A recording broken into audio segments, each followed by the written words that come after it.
Bonjour, je suis Élie Robert-Nicou. J'ai traduit Vie et mort de Stanley Ketchel pour le prix de Livre en Livre. C'est un livre de James Carlos Blake aux éditions Gallmeister.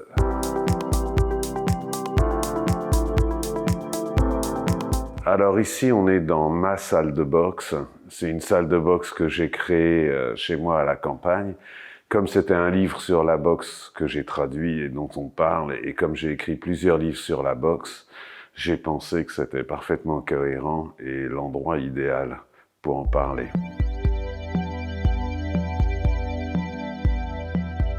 Le livre reprend la vie d'un poids moyen qui a été très célèbre, très violent à l'époque, qui a essayé de devenir champion du monde, mais je crois qu'il n'a jamais réussi, j'en suis pas tout à fait sûr, je m'en rappelle plus, mais peu importe. Enfin, c'est une sorte d'épopée américaine d'un garçon qui quitte sa maison, qui devient un hobo, comme on appelle ça, c'est-à-dire un vagabond qui se promène dans les trains d'un camp à l'autre, d'une ville à l'autre, comme beaucoup de boxeurs de l'époque, d'ailleurs, comme Henry Armstrong, Jack Dempsey, etc.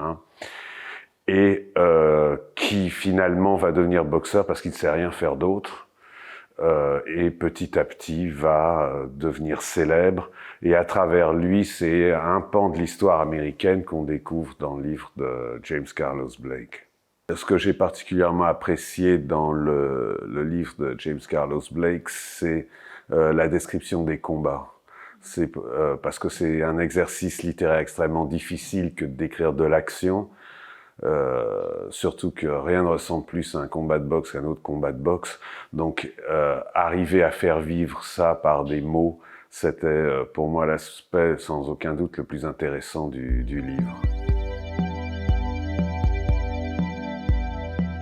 J'ai toujours été passionné par la boxe parce que mon père était boxeur professionnel.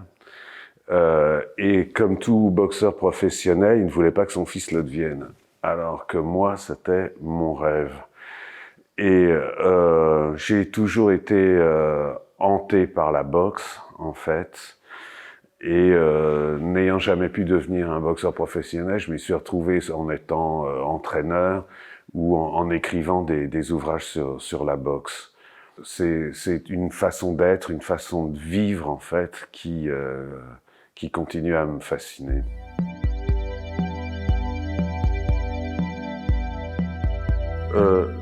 J'en suis venu à la traduction par besoin d'argent.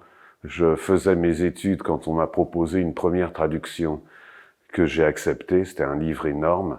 Et après, ça s'est mis à rouler. Je finissais une traduction, j'en commençais une autre. Et par le biais de la traduction, j'ai rencontré des auteurs qui effectivement m'ont beaucoup influencé dans ma façon d'écrire, comme Elmore Leonard, avec son style indirect libre, son usage très créatif de la vulgarité et les sujets qu'il aborde.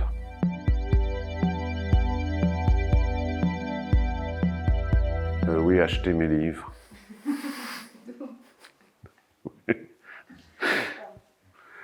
Et posez vos téléphones 1 heure par jour pour lire.